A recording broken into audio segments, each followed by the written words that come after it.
Yeah, animalheats.com. You heard that shit. Alright, I'ma wrap this shit up. Hey, the live pod be fun, even though, you know what I'm saying, I'm like tired and I probably sound like it and shit. But that shit fun. I gotta find some better places. Like they gotta go out there. Gotta go out to a bar or something and do one. Go to a bar, go to a live game. We doing the pod live from the motherfucking game. Nigga be telling us shut the fuck up and shit. That's that shit I'm talking about.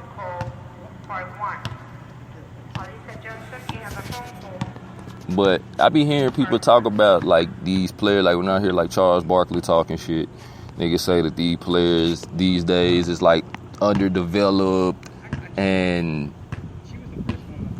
all that old bullshit. But I be feeling like some of that shit be kind of hating because these young niggas, I feel like it's more talent per capita in the league right now, you know what I'm saying, then somebody. I always use Michael Jordan as the reference point and shit, just because that's like the apex of it. But you look at the talent at that time compared to, you know, the talent in the talent pool as well as the types of talent. Like Jordan never had to go up against a Giannis.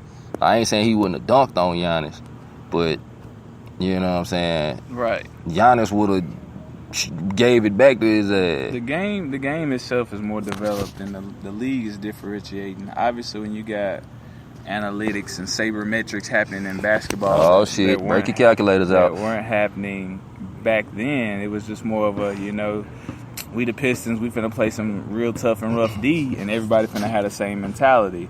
We the Bulls, we got to get stronger because we wasn't mentally ready for that the first time. We the Lakers, we finna put on a show, but at the same time, we finna utilize this talent and this inside game to get where we want to go. And then obviously coaching's always been at the forefront, but now it's his finger long enough to grip the ball from here to there? Okay, we want him, and we gonna develop him from there. Like they giving folks that kind of chance. But a nigga like Giannis, though, you know what I'm saying, it's more than because his finger's long, you know what I'm saying, he's a pure baller. And what's crazy is these days, like, it's pure ballers that's like 6'9", 6'10", 6'11", and shit, you know what I'm saying, with a real live skill set. Like big man skill set was so limited back in the day. Right, definitely. With the European League and Kevin Durant, I feel like he's really opened. Dirk opened it up, but not with the handles. Like Dirk opened it up for a big man to just be like, okay, we'll let a big man shoot the three as much as he wants to. KD opened it up where he's dang near 7 foot. You want to cross somebody, you want to drive. You want to shoot the three, we setting the screen up for you to shoot the three. Kevin Durant is beautifully lanky. Beautifully, even though when you watch them at Texas, you're like, bruh, is he ever gonna get strong enough? And you've seen him develop into, I guess, what he needs to be. He's so awkward yet graceful. But if you look at like per capita, how many big men it is out there, that's like, if you got an old school big man on your team, he might get boogied on, like Boogie, AD, you Chris got Stapps, dang near 50% right there on one team. Karl Anthony Towns, Joel Embiid before he got hurt. Nerlens Noel is looking, he's not one of those type of players, but he's looking good for the Mavericks. I mean, if you saying Kristaps, then definitely Mark then. Oh, Marc Gasol and just morphed into it. I love to see niggas morph into whole nother beings and shit. Mark then went Super Saiyan 2 on niggas, bro. That's who deserved the paycheck. You seen Marc Gasol be a 60 on 2K10, 2K11 to dang near 90 overall now. That's the glow up. Man, shout out to the Grizz, man. That like Mark should have got the money. I ain't hating on Mike getting his money. It's all Memphis. It's all grit and grind and shit. But like, nigga, I feel like we could find another Mike Conley. Nigga, you can't find another Marc Gasol. Not at all. It's one of a kind, but I feel like his heart is in Memphis, and he knows that he's probably making more money in Spain than... Is Marc Gasol the greatest Grizzly of all time? Yes. I like it. I like it. Yes. Who's the second greatest? His brother. His brother. The greatest Grizzlies of all time are Spaniards. Right. I hate it, but it's okay. The team came from Canada. I can't be mad. Then Jason Williams, then a white boy. Then Jason Williams and Mike Miller. Shit. I give it to Zebo over Mike Miller. I can't give it to nobody who didn't really come up all the way through us. You gave it to Jason Williams so quickly, but hey, I understand that. I mean, just, you know what I'm saying? Zach that had a tenure with the Grizzlies, you know what I'm saying? Like, his identity when he retired is going to be that of a Grizzly. Oh, definitely. It's going to be this, you know what I'm saying, this last shit he been on, friendly, cuddly, Zach love the kids, big help in the community. That's the nigga we going to remember. And thank God, you know what I'm saying, because it could have been Trailblazers, Jailblazers, Zach Randolph. Woo. Or it could have been Clippers, Zach Randolph. But, you know what I'm saying, the Grizzlies is so much deeper than basketball. And I don't know, outside of the Lakers and everything, if there's another franchise where the connection to the players on the court and the connection of the players off the court is as deep. Then again, I ain't in all these cities either and shit. I want to go to a Nuggets game, you know what I'm saying? You know, I love Denver and shit. I want to go to a Nuggets game. See what that atmosphere is like. Get some high, yeah, I finna say get some high seats and be super high and just be like, this is great. But shit, Eastern Conference, I don't give a shit about Toronto. No, I feel like they one of them teams like in the NFL. They'd be like, oh, they made it to the playoffs. They ain't going nowhere. First round exit. First round exit. They may not be a first round exit, but like the Cincinnati Bengals. Ooh, yeah. Of the league. Prime example. Yeah. The Bengals shoot the Chargers for a good minute. Shoot my Colts for a good minute until we finally overcame. But I don't see the Raptors overcoming anytime soon. And I damn near don't even want to see it. It'd be certain teams I just do not want to see on the biggest stage. Them getting to the Eastern Conference Finals was more than enough. I used to hate OKC with Durant and Westbrook. Like, I used to hate watching them play. Like, them, Utah, Toronto, hate watching them play. I watch Utah now because of Gordon Hayward, but I hope he leaves Utah. I be hoping every good player leaves. They fucked up bullshit market situation and get to be the stars they deserve to be. Understandably so. Well, what's up with these Wizards, though? Who did they just get? Brandon Jennings. I don't think they can beat nobody. I think they'll give niggas a great run for their money and shit. You don't think they can get nobody 4 games? Depending on who they playing, because I'm always stacking it up against Cleveland and shit, because it's like, how much do the rest of the games in the Eastern Conference playoffs matter? You know, if you to meet your inevitable doom playing Cleveland. I feel like the game that they played against Cleveland, which went into overtime, showed that they have the potential to AnimalHeat.com. the potential to at least keep up.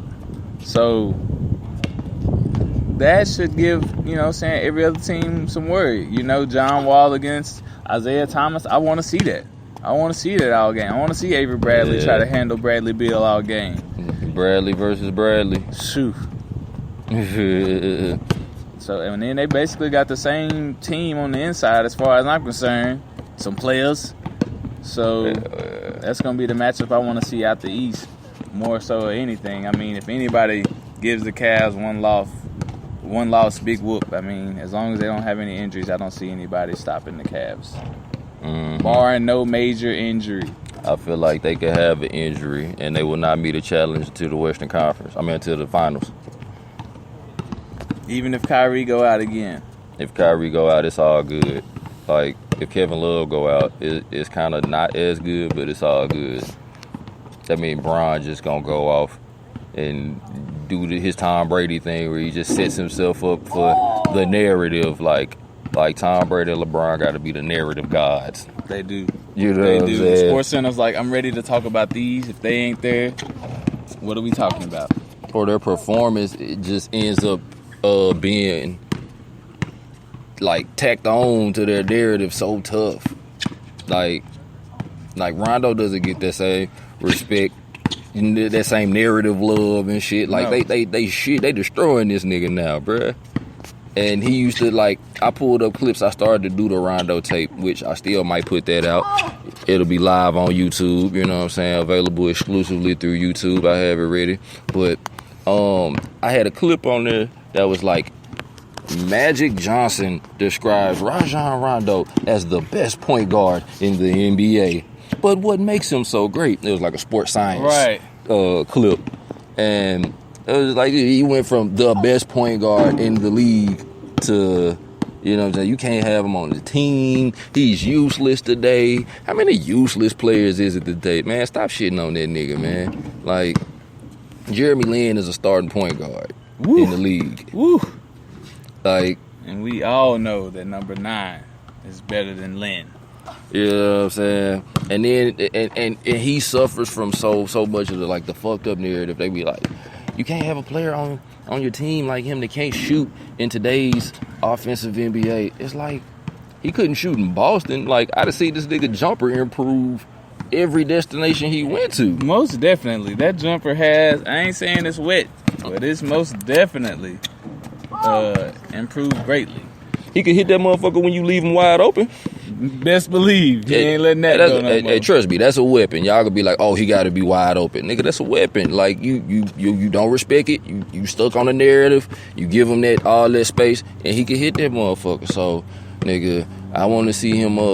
I wish this shit could have worked out in Chicago, because, you know, it's like the Tim Tebow thing. I feel like Tim Tebow could have worked with us the right system and shit. Like, definitely. Like, if you willing to explore and try new things and shit, which, you know, the margin of error is so thin today that most people don't have the time to be just experimenting with shit, unless you like Greg Popovich and you got that cushion of being ahead in the standings. But I feel like if they could have experimented and found out how to make that work with D-Wade, Jimmy Butler, and Rondo, and Fred Hoiberg wasn't such a vagina, then, you know, that could have really played out. Yeah, they could have dominated some niggas. They still needed a Thibodeau. And they still needed extra players. Like, they got Robin Lopez. I did like the Robin Lopez pickup. That trade, I remember when that trade happened with Derrick Rose and Joakim Noah and Robin Lopez and all that shit, and everybody was like, oh, the Knicks won that trade, man. I'm like, shh. I mean, it was about a stalemate. But, I was going to say, ain't nobody really won that. But Robin Lopez was a nice-ass pickup, nigga. If you get rid of 65% Derrick Rose and pick up 80% Robin Lopez and shit, I like it.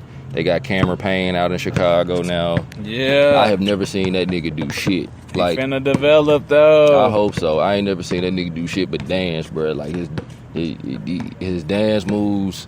Look, man, he saucing it, man. Hey, if they couldn't keep him with the Thunder, then damn it, non-moves ain't finna keep him. I just never saw him do shit while he was there and shit. Like, niggas was talking like he next up and everything. I'm like, I'd never seen it. He looks worse than Austin Rivers, bro. Like, before Austin Rivers got baptized by Doc.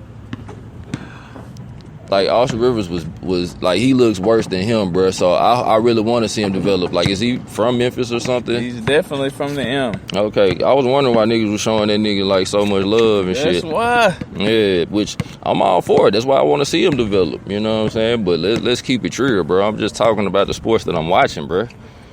He got some time. I done seen him get ticked and look lost.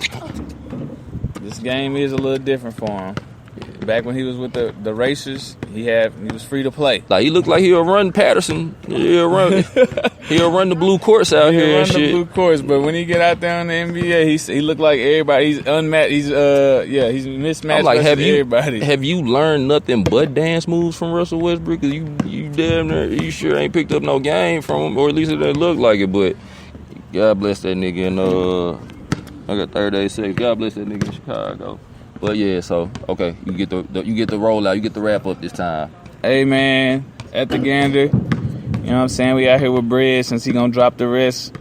Hey man, live podcast, we out here. animalheezy.com. Niggas gonna keep doing this shit, nigga. I had to do it just to do it to keep it done. You know what I'm saying? When niggas fall off, we'll still be here.